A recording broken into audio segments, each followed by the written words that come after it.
اور میں ہوں محمد احسن. آپ ہمارے بلیٹن یوٹیوب پر براہ راست دیکھ سکتے ہیں. سبسکرائب کیجئے youtube.com/24newshd. پی ڈی ایم کے لاہور جلسے کے حوالے سے مینار پاکستان گراؤنڈ پر تیاریاں جاری ہیں. اسٹیج کے لیے سامان پہنچا دیا گیا ہے. بارش کی وجہ سے اسٹیج بنانے کا کام کچھ دیر کے لیے روک دیا گیا ہے، جبکہ کارکن بھی اپنی گاڑیوں میں بیٹھے ہوئے ہیں. آپ کو بتاتے چلیں کہ پی ڈی ایم کا بڑا پاور شو ہونے جا رہا ہے. اس حوالے سے تمام تر تیاریاں کی جا رہی ہیں. لاہور جلسے کے حوالے سے مینار پاکستان گراؤنڈ پر تیاریاں جاری ہیں. اسٹیج کے لیے سامان پہنچا دیا گیا ہے، جبکہ بارش کی وجہ سے اسٹیج بنانے کا کام کچھ دیر کے لیے روک دیا گیا. کارکن بھی اپنی گاڑیوں میں بیٹھے ہوئے ہیں. 13 تاریخ کو پی ڈی ایم کا بڑا پاور شو ہونے جا رہا ہے. اس حوالے سے مریم نواز بھی لاہور شہر میں ریلیاں نکال رہی ہیں اور کارکنوں کو متحرک کیا جا رہا ہے. جبکہ مینار پاکستان گراؤنڈ کی بات کریں تو وہاں پر بھی تمام تر تیاریاں جاری ہیں اور سٹیج بنانے کے لیے سامان بھی پہنچا دیا گیا. ہمارے نمائندے فخر امام اس وقت ہمارے ساتھ موجود ہیں. ان سے تیاریوں کا مزید احوال جان لیتے ہیں. فخر امام، اپڈیٹ کیجیے گا. بالکل، مینار پاکستان میں پی ڈی ایم کا جو جلسہ ہے اس کی تیاریوں کے حوالے سے سلسلہ شروع ہو چکا ہے. کچھ سامان بھی یہاں پر آ چکا ہے اور وقفے سے جو رہنما ہیں مسلم جو مختلف جماعتوں کے پی ڈی ایم کے، وہ بھی یہاں پر پہنچ رہے ہیں. کارکنان کی آمد کا سلسلہ بھی جاری ہے، لیکن ابھی جو ہے موسم یہاں پر کافی سرد ہے اور جو بارش ہے اس کا سلسلہ بھی شروع ہو چکا ہے، جس کی وجہ سے کارکنان مختلف جگہوں پر مختلف شیلٹرز میں اور گاڑیوں میں جا کر بیٹھ گئے ہیں. لیکن جیسے ہی بارش کا سلسلہ ختم ہوتا ہے تو کارکنان جو ہے ان کی آمد کا سلسلہ بھی شروع ہو جاتا ہے اور کارکنان کا کہنا ہے کہ وہ پرعزم ہیں 13 دسمبر کے جلسے کے لیے اور وہ بھرپور شرکت کریں گے. جی ٹھیک ہے فخر امام، بہت شکریہ آپ کا. 13 دسمبر کے جلسے کے بعد پی ڈی ایم کی احتجاجی حکمت عملی کیا ہوگی؟ 24 نیوز پلان سامنے لے آیا ہے.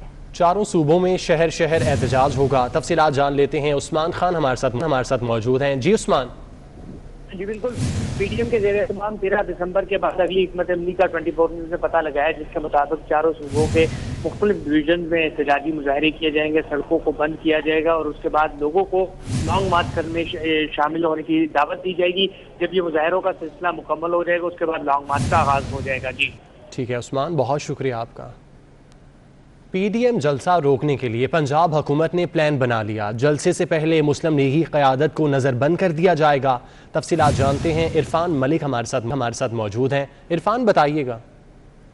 جی بالکل، آپ کو بتائیں کہ پی ڈی ایم کے 13 دسمبر کے جلسے کے حوالے سے جہاں پہ پی آئی سی کی جانب سے اس میں جلسے کی اجازت نہ دی گئی، تو اس کے باوجود جو ہے مسلم لیگ نون کی جانب سے کہا گیا جلسہ کیا جائے گا. تو اب حکومت کی جانب سے جو پالیسی بنائی گئی ہے اس کے مطابق جو لیگی قیادت ہے ان کے نظر بندی کے احکامات دیے جائیں گے. اور آپ کو بتائیں کہ پولیس افسران کی جانب سے اپنے اضلاع کے اندر اپنے جو ڈویژن کے اندر جو ان کے ورکنگ پیپر شروع کر دیے گئے ہیں اور اب اس کو ڈی سی آفس بھجوا کر وہاں سے نظر بندی کے احکامات حاصل کیے جائیں گے.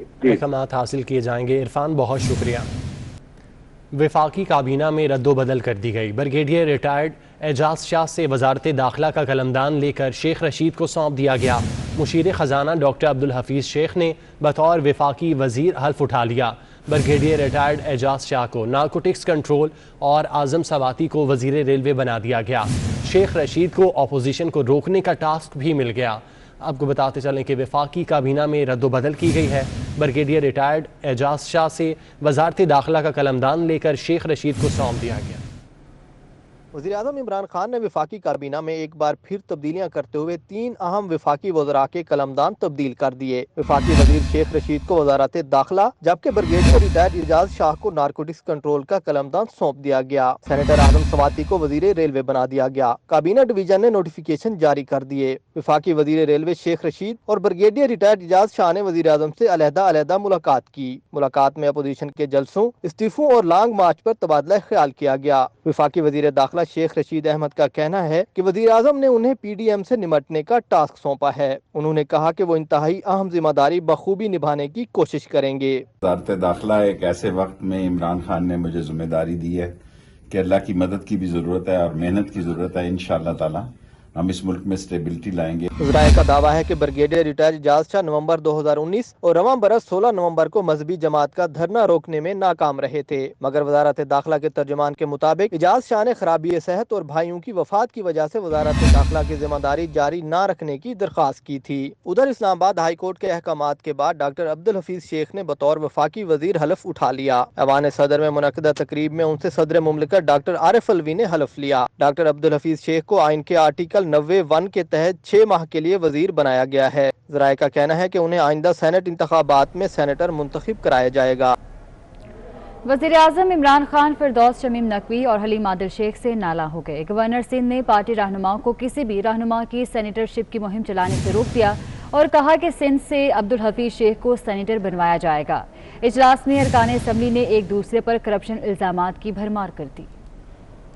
गवर्नर सिंध इमरान इस्माइल की तहरीक इंसाफ के मुंतखब और गैर मुंतखब अरकान से मुलाकात की अंदरूनी कहानी सामने आ गई। मुलाकात गवर्नर हाउस में जुमेरात के रोज हुई, जो तकरीबन 4 घंटे जारी रही। गवर्नर ने बताया कि वजीर आज़म इमरान खान ने तहरीक इंसाफ सिंध से एक बार फिर कुर्बानी मांग ली है। कोई किसी को सेनेटर बनाने की हामी ना भरे, सब ने मिल के अब्दुल हफीज शेख को सिंध से सेनेटर बनवाना है। इमरान इस्माइल का कहना था कि पार्टी रहनुमाओं को पहले तोलो फिर बोलो के फॉर्मूले पर अमल करना होगा। पाकिस्तान टेलीविजन भी सिर्फ गवर्नर की प्रेस कॉन्फ्रेंस दिखाएगा। उन्होंने बताया कि वजीर आजम फिरदौस शमीम नकवी और हलीम आदिल शेख से नाला हैं। गवर्नर हाउस की मीटिंग में नईमुल हक के भांजे और डायरेक्टर जनरल नादरा सिंध शराजुल हक भी शरीक थे। गवर्नर ने बताया कि तमाम अराकीन के हलकों में कौमी एहसास प्रोग्राम के ऑफिस खोले जाएंगे, वहीं से आवाम को सहूलत दी जाएगी। इजलास में अरकान ने एक दूसरे पर करप्शन करने की शिकायतों के अंबार लगा दिए। अरकान असम्बली ने गवर्नर सिंध से तरक्याती कामों में होने वाली करप्शन और नई गाड़ियों की तहकीकात का मुतालबा कर दिया। इक़्तिदार अनवर 24 न्यूज़ कराची। जमीयत उलमा इस्लाम के मरकजी सेक्रेटरी जनरल सेनेटर मौलाना अब्दुल गफूर हैदरी ने वफ्द के हमरा सिटी न्यूज़ नेटवर्क का दौरा किया है। उन्होंने 24 न्यूज़ की बहाली पर इंतजामिया को मुबारकबाद पेश की। मौलाना अब्दुल गफूर हैदरी ने मैदान सहाफ़त में खिदमात पर सिटी न्यूज़ नेटवर्क को खिराज तहसीन पेश किया। वो सिटी न्यूज़ नेटवर्क के वर्कर्स से भी मिले और उनकी पेशा वराना सलाहियतों को सराहा। मौलाना अब्दुल गफूर हैदरी के हमरा वफ्द में डिप्टी सेक्रेटरी जनरल मौलाना अमजद खान, सूबाई सेक्रेटरी इत्तलात मौलाना सलीमुल्लाह कादरी, नायब अमीर लाहौर हाफिज फहीमुद्दीन, हाजी शौकत तरीन, नूर अहमद काकड़ और काजी फिदाउर रहमान आदिल शामिल थे। वफ्द ने 24 न्यूज़ के डायरेक्टर न्यूज़ मियाँ ताहिर महमूद, डायरेक्टर प्रोग्रामिंग खुरम कलीम और इनपुट हेड नासिर मोहम्मद से मुलाकात की। इस मौके पर गुफ्तगू करते हुए मौलाना अब्दुल गफूर हैदरी ने कहा कि बिलाशुबा 24 न्यूज़ ने हमेशा हक और सच की बात की है। आज मैं खैर मीनार पाकिस्तान का दौरा किया और गए वहाँ, और अल्लाह के फजल करम से कोई ऐसी ख़ास रुकावट नज़र तो नहीं आई। अब आज की रात जो है वो अहम है कि देखते हैं कि इंतज़ामिया में कोई जान है, कोई हिम्मत है, कोई जुर्रत है जो पीडीएम के मुकाबले में आके हमें रोकने की कोशिश करे। मैं बड़ा वाज़ेह कहना चाहता हूँ कि हम रुकने वाले नहीं, और हमने तय कर लिया है इंशाअल्लाह मीनार पाकिस्तान पे हमारा जलसा होगा। कि शेख रशीद ने रेलवे को तबाह कर दिया, अब जनाबे वाला वज़ारत दाखिला उनके हवाले किया गया है। अब वज़ारत दाखिला और शेख रशीद ये तो जोड़ नहीं बनता इनका। खबर देंगे आपको, बरतानिया ने साबिक एसएसपी राव अनवार पर सफरी पाबंदी आयद कर दी है। बरतानवी हुकूमत ने राव अनवार के असासे मुंजमद करने की भी हिदायत की है। बरतानवी वजारत खारजा के मुताबिक राव अनवार ने 190 पुलिस मुकाबलों में 400 अफराद को कत्ल किया। बरतानिया ने इंसानी हकूक़ की पामाली के इल्ज़ामात पर दुनिया भर से 65 अफराद और 3 तंजीमों पर पाबंदी आयद की है।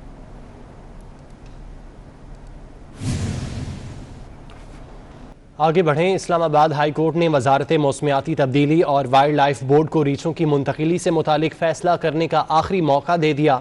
Chief justice Islamabad high court ने रिमार्क्स दिए। रीछों की उर्दन मुंतकिली का परमिट अदालत को आगाह किए बगैर मनसूख कर दिया गया।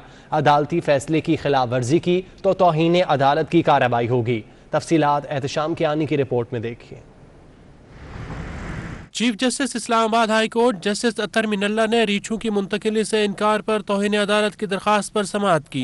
सेक्रेटरी वजारत मौसमियाती तब्दीली और चेयरपर्सन वाइल्ड लाइफ बोर्ड अदालत में पेश हुए। जस्टिस अतर मिनल्ला ने रिमार्क्स दिए कि वजारत मौसमियाती तब्दीली का अदालत को बताए बगैर रीछों की उर्दन मुंतकिली का परमिट मनसूख करना अदालती फैसले की खिलाफ वर्जी थी। फरीकैन की रजामंदी से रीछों को उर्दन मुंतकिल करने का फैसला दिया गया। मेयर, वाइल्ड लाइफ बोर्ड और वजारत मौसमियाती तब्दीली में लड़ाई चल रही थी। शेरों की मुंतकिली में भी अदालती फैसले की खिलाफ वर्जी की गई, मगर हमने कार्रवाई से इज्तनाब किया। चेयरपर्सन वाइल्ड लाइफ बोर्ड के वकील ने मौक़िफ़ अपनाया कि जब रीछों की मुंतकिली का परमिट जारी किया तब पाकिस्तान में उनको रखने की मुनासिब जगह नहीं थी। फिर अयूब नेशनल पार्क की जानिब से रीछों को संभालने की रजामंदी पर परमिट मनसूख किया गया। अदालत ने रिमार्क्स दिए कि रीछों को एक चिड़िया घर से दूसरे में मुंतकिल करना भी अदालती फैसले की खिलाफ वर्जी है। जस्टिस अतर मिनल्ला ने रिमार्क्स दिए कि अदालत को वजारत मौसमियाती तब्दीली और वाइल्ड लाइफ बोर्ड पर मुकम्मल एतमाद है। रीछों की मुंतकिली के फैसले के लिए 14 दिसंबर तक का आखिरी मौका दे रहे हैं, मगर फैसला अदालती फैसले के मुताबिक होना चाहिए। अगर अदालती फैसले की खिलाफ वर्जी की गई तो तौहीन अदालत की कार्रवाई शुरू कर देंगे। केस की समाअत 14 दिसंबर तक मुलतवी कर दी गई।